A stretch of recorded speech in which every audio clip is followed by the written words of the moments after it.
सर्वसामान्य जनतेचा बुलंद आवाज सांगली न्यूज नेटवर्क।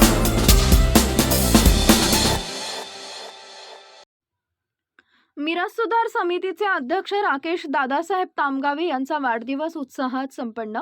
दिनांक 26 जून 2025 रोजी अंबाबाई तालीम संस्थेचे उपाध्यक्ष तथा महाराष्ट्र राज्य मराठी पत्रकार संघ डिजिटल मीडियाचे प्रदेशाध्यक्ष सिद्धार्थ भोकरे, भारत टेक्निकल इन्स्टिट्यूटचे अध्यक्ष Netaji Khamkar, Sathe sir doctor Chandrakant Patil, doctor Vijaykumar Patil, जीवन रक्षक बहुउद्देशीय संस्थेचे अध्यक्ष सुधीर गोरे, बळवंतराव मराठे विद्यालयाचे CY शिंदे, शाळा नंबर 12 चे मुख्याध्यापक अशोक सांगळे, मनीषा कांबळे शिक्षिका, कविता धादवड, शाळा नंबर 1 चे पवार यादव, तसेच मिरज सुधार समिती, रेल्वे प्रवासी संघ, वाहतूक शाखेचे API सुनील गिड्डे, मी मिरजकर फाउंडेशनचे सभासद यांनी सामाजिक कार्यकर्ते तसेच मिरज सुधार समितीचे अध्यक्ष राकेश दादासाहेब तामगावे यांना वाढदिवसाच्या शुभेच्छा व सत्कार करण्यात आला।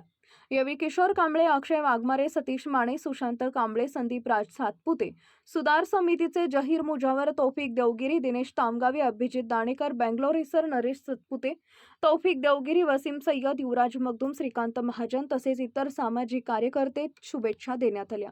यानंतर डिजिटल मीडियाचे प्रदेश अध्यक्ष सिद्धार्थ भोकरे यांच्या उपस्थितीत मिरज सिव्हिल हॉस्पिटल समोर योगकर्मी सुबोध ऊर्जा पार्क इथं वृक्षारोपण करताना जीवन रक्षक बहुउद्देशीय संस्थेचे अध्यक्ष तसेच सांगली मिरज कुपवाड ब्रँड एम्बेसिडर सुधीर गोरे, सदस्य महेश जोशी, फोटोग्राफर असोसिएशनचे युवराज कांबळे, सिव्हिल हॉस्पिटलचे कर्मचारी उपस्थित।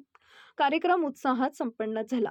मुख्य संपादक डॉक्टर श्रीकांत भोसले, आवाज सांगली न्यूज नेटवर्क व वृत्तपत्र।